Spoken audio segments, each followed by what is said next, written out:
Assalamualaikum warahmatullahi wabarakatuh.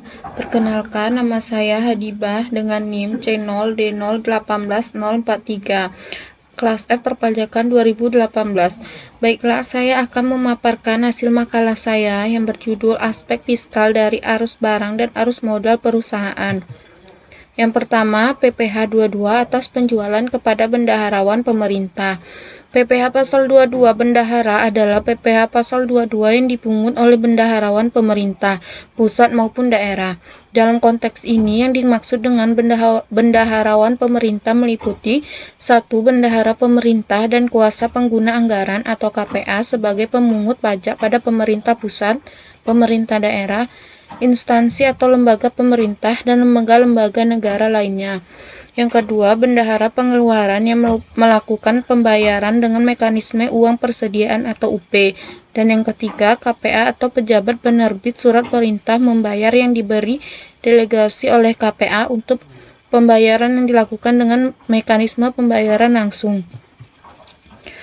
Subjek yang dikenakan PPh pasal 22 adalah vendor atau rekanan yang menjual barang atau melakukan pengadaan barang kepada instansi atau lembaga pemerintah. Bendaharawan wajib memotong PPh pasal 22 atas pembayaran tersebut dengan tarif PPh pasal 22 sebesar 1,5%, sedangkan nilai yang dijadikan DPP atau dasar pengenaan pajaknya sebesar harga pembelian. Selanjutnya, PPh 22 atas transaksi industri tertentu dan penjualan BBM, gas, dan pelumas. Yang pertama, PPh 22 atas transaksi industri tertentu.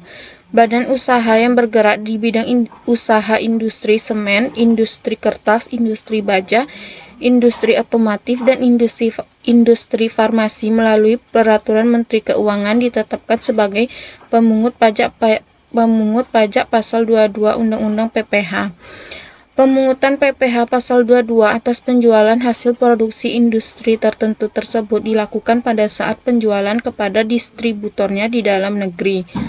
Besarnya pemungutan PPh pasal 22 tersebut ditetapkan antara lain: industri semen 0,25% dari DPP PPN penjualan semua jenis semen. Industri kertas 0,1% dari DPP PPN penjualan kertas. Industri baja 0,3% dari DPP PPN penjualan baja. Industri otomotif 0,45% dari DPP PPN penjualan kendaraan bermotor roda 2 atau lebih.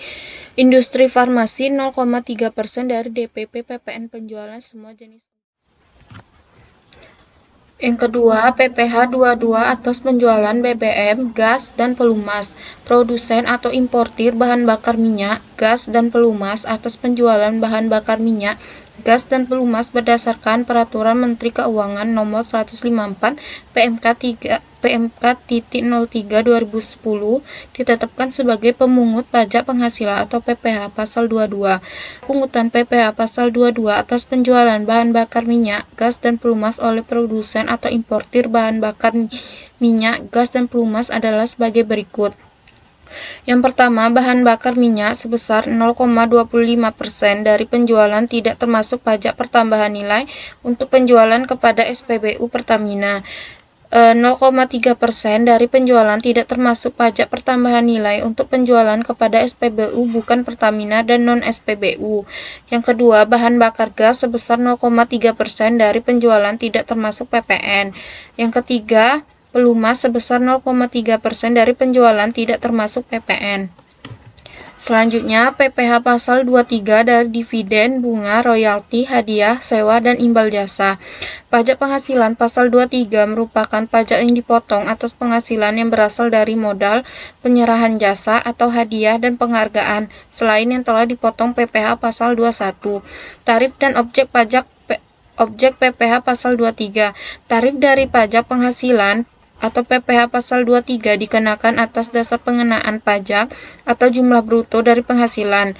Di dalam PPh pasal 23 terdapat dua jenis tarif yang diberlakukan, yaitu 15% dan 2%, tergantung dari objek pajaknya. Di bawah ini adalah tarif dan objek pajak yang terkena PPh pasal 23 yang berlaku di Indonesia. Yang pertama, dikenakan 15% dari jumlah bruto atas dividen kecuali pembagian dividen kepada orang pribadi dikenakan final, bunga, dan royalti. hadiah dan penghargaan selain yang telah dipotong PPh pasal 21. Yang kedua, dikenakan 2% dari jumlah bruto atas sewa dan penghasilan lain sehubungan dengan penggunaan harta, kecuali sewa tanah dan atau bangunan. Yang ketiga, dikenakan 2% dari jumlah bruto atas imbalan jasa teknik, jasa manajemen, jasa konstruksi, dan jasa konsultan. Yang keempat, dikenakan 2% dari jumlah bruto atas imbalan jasa lainnya, misalnya jasa penilai, jasa aktuaris, jasa akuntansi, pembukuan, dan atestasi laporan keuangan, jasa hukum, jasa arsitektur, jasa perencanaan kota dan arsitektur landscape, jasa perancang, jasa pengeboran di bidang migas kecuali yang dilakukan badan usaha tetap, jasa penunjang di bidang penambangan migas, jasa penambangan dan jasa penunjang di bidang penambangan selain migas, jasa penunjang di bidang penerbangan dan bandar udara, dan jasa penebangan hutan. Terima kasih. Assalamualaikum warahmatullahi wabarakatuh.